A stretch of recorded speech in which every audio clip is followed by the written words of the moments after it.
Hey friends, if you wish to fix the issue where Windows Defender is grayed out on Windows, then please watch this video. So if I open Windows Security and then go to the Virus and Threat Protection tab on the list on the left hand side, all these options will be grayed out. Why? Because there would be a third party antivirus like McAfee or Avast or AVG installed on your system and you need to remove it. I never ever install third party antivirus products on my system because they will cause more damage than good.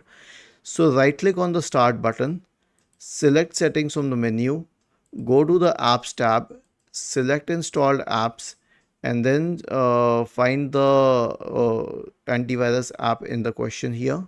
Okay, click on the three dots associated with it and uninstall it. I don't have any third party antivirus app, but I'm showing you this is how you uninstall it, and just use Windows Defender. After that, when you open Windows Security, you will notice that in the Virus and Threat Protection tab, you have all the general options.